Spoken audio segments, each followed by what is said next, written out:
something worth doing today. Because chances are, if I'm to watch a show on Netflix, they unfortunately provide more poopy content than they do good content. But every now and then, they produce diamonds in the rough. Enter Violet Evergarden. Just talk about Violet Evergarden already! And whilst you're at it, stop talking to the walls! Aye, my beloved guardian unicorn. I will review the garden full of violets. There is much to be admired from the animation industry in Japan. Where do I begin? For those of you who know me in the past, I have been known to praise the likes of Cowboy Bebop and the Studio Ghibli movies. And everyone loves their sugar-infested entertainment, but every now and then, anime will provide a rich roasted buffet. But there's a reason why I love the animation produced by Japan. It's because they managed to delve into much more mature themes, and they have certain story qualities that you don't often see in the West.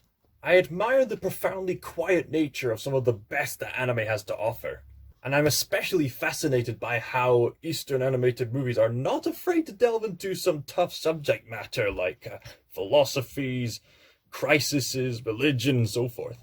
Now, as for Violet Evergarden, I have an interesting history with this show. I didn't watch it when it originally came out. I only watched it recently during the quarantine times. I was just browsing through Netflix one day and I saw an advert for the movie of Violet Evergarden, which came out. And I looked at it and thought, wow, this looks pretty and these characters look intriguing. Might as well give it a watch. I may or may not have also heard positive reviews about it, but my first impression was just from that brief trailer glimpsey thing that you get to do in Netflix. You know when you have those little circle things you tap it just to see a glimpse of what the movie or the television show has to offer? That's how I got introduced to the Violet Evergarden movie.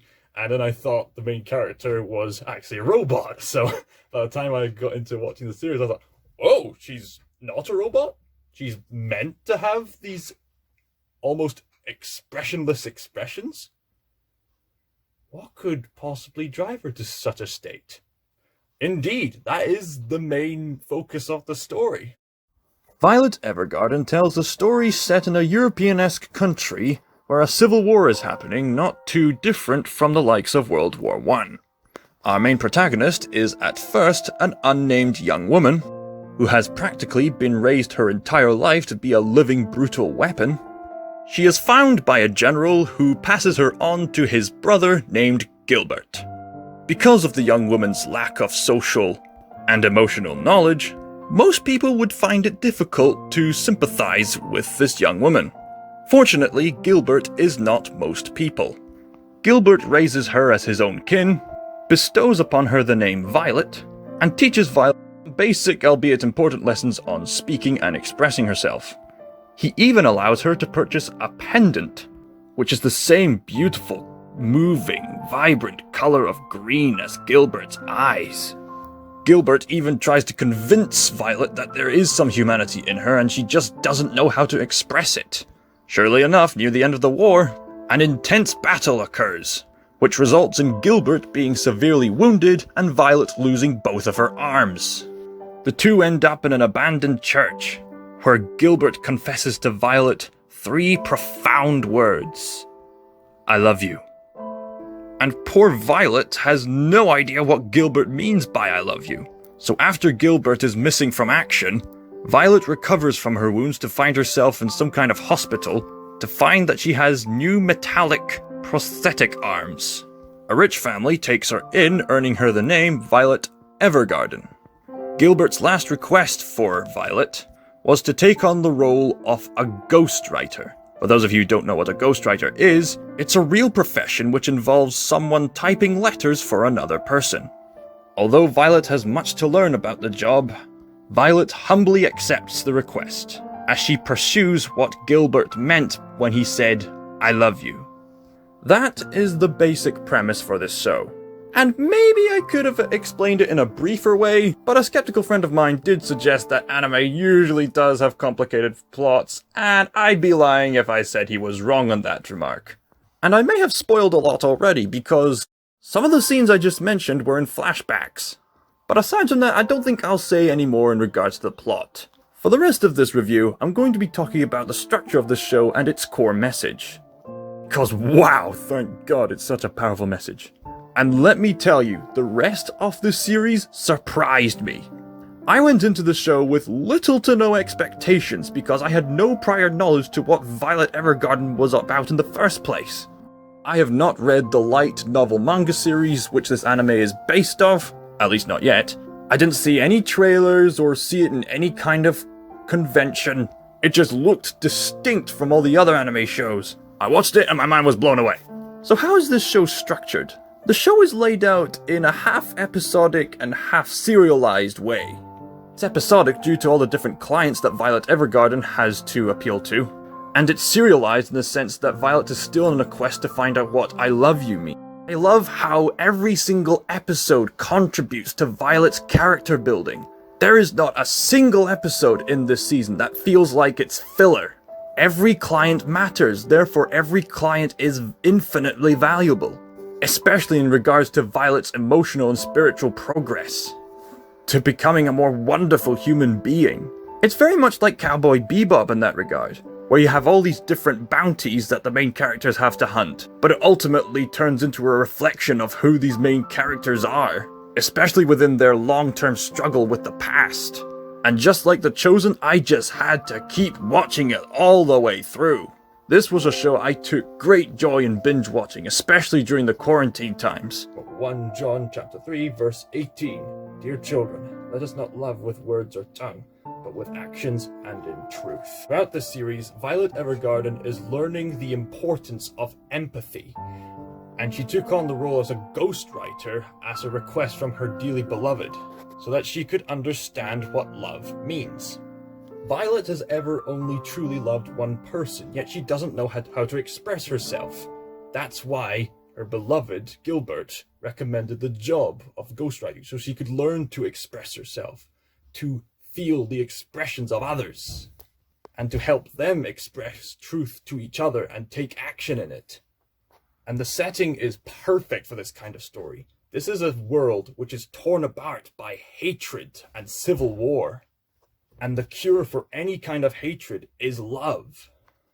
Now, I'm not going to suggest that Violet would have gone on to murder everybody if the world stayed as it is, but she would be in a pretty bad state if she didn't learn how to empathize with others, and in turn help others to empathize with each other. Because you see, it was hatred and the lust for survival and dominance that started these wars in the first place. And we see that this hate continues, especially during the last few episodes of Season 1. And it's Gilbert's love for Violet that helps her learn to love others and help others find redemption and enlightenment. Violet's ghostwriting career is just as ambitious and adventurous as her wartime, since not only is she taking on a job of writing letters for other people, but she's also learning how to express herself properly. Also, I just want to talk about the presentation of this story because it's amazing! This is film quality, it's so good. I was expecting things to be cheap in the television series standards, but according to what I've seen here, I don't think they were holding anything back. Because bless my soul, this series is gorgeous. And I don't use that term lightly. The lighting, the movement, the expressions, and especially the use of colors, especially for irises and jewels, which is extremely thematically appropriate for the connection between Violet and Gilbert. And forgive me for borrowing one scene. If this is stealing, I will remove this part. But look at this scene! Wait, look at the water! Clearly this shows evidence of intelligent design. And for most television shows, I find their soundtracks to be decent. This soundtrack is a complete orchestra. And no, not a synthesized orchestra. I'm convinced this orchestra is real. And it really enhances the film-like quality of the whole presentation. Even in smaller scenes, the orchestra just makes the scenes that much more richer. And the music really does help to sell the emotional weight of this series. And speaking of emotions, empathy is vital to a healthy community. In fact, many would argue that it was the early Christian churches that helped emphasize empathy within society. Sympathy for the poor, the broken-hearted, the weak, because they're people too, and people's lives matter. And this message about understanding the power of understanding empathy is extremely powerful. And this is just in season 1, mind you. There's another reason why I wanted to talk about this series. It made me cry! Yes, you heard that right, ladies and gentlemen. I, Cal McCritchie, unashamedly admit that I cried during the binge-watching of Violet Evergarden. Sadness is an extremely healthy emotion, and this series shows why. Because, as I kept preaching before, it adds to the theme of empathy. Notice that the episodes get more, for lack of a better word, sadder as they went along. And it progresses from learning to write letters properly, to settling family matters, to encouraging worldwide ambitions, to grieving the souls of other family members. I almost cried in episode 9. I did cry in episode 10. Just watch any reaction clip on the internet and you'll understand why. There's a reason why the music track that goes along with that scene is called Letters from Heaven. And it's such a beautifully loving scene that even Violet breaks down into the ugly cry. And I also cried during her revelation of what I love you means in the last episode. So yeah, this series is quite an emotional roller coaster ride. And I'd be happy to give this an honorable mention in the top 15 crying moments in entertainment. Whilst I'm still on the subject, something else I really admire about this series are that the sad scenes never feel forced. Whenever something tragic happens, it's legitimately tragic. I'd usually describe myself as an emotionally tough person, but I will say this: get your hankies ready for later episodes if you're binge watching this series. So, what are you waiting for? 12 out of 12. Just watch it. God bless you all. You're all beautiful. God's mother. Also, in expectations of Season 2, Netflix has provided some bonus content to complement Season 1 of Violet Evergarden. These specials consist of a special separate episode, which as far as I'm aware is simply entitled Violet Evergarden Special, as well as one movie so far, called Violet Evergarden, Eternity, and the Auto Memory Doll. Eternity. A nice heavenly name, don't you think? I have this to say for the special sessions of Violet Evergarden. If they were implemented into the show itself, it would have felt like filler.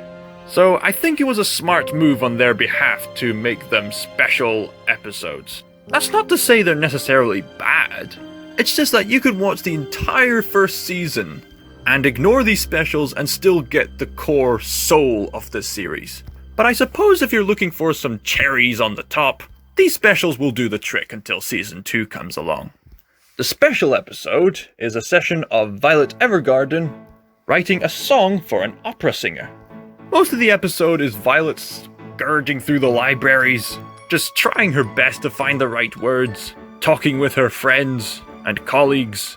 I'll say this: you can't say no to opera, especially if it's good opera. And this episode does indeed end with a good opera. The heavenly opera, if you ask me.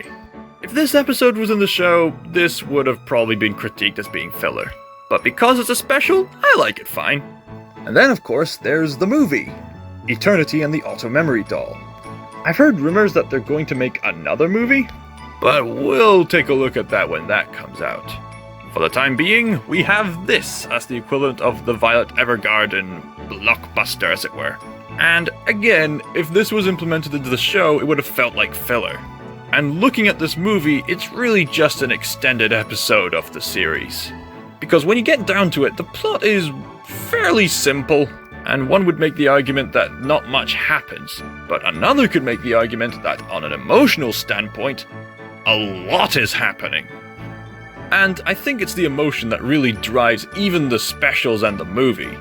I don't even know if they were increasing the budget for the movie, because at least with Cowboy Bebop, when they did a movie, it still felt like an extended session, yet they got much more ambitious with the animation. Everything was more refined and fluid. In Eternity and the Auto Memory Doll, apart from one or two gorgeous scenes such as when Violet Evergarden is walking through a sunlit forestry, it still has the same qualities as a show, and that's not necessarily a bad thing because it's still gorgeous. It's just that for a feature-length movie, I was expecting a bit more, especially as someone who's become somewhat of a fan of this series.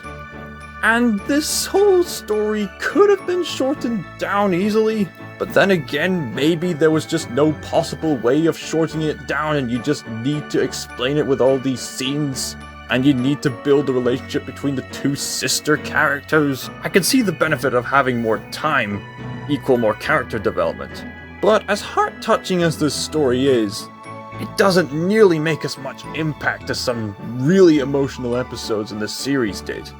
But because this animation studio provides such high-quality content, my ranting there is more or less a minor nitpick in the long term. These specials are still great.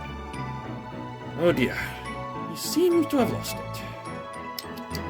Well, subscribe for his channel and he might just cry through season 2. Bye-bye. John chapter 1 verse 7.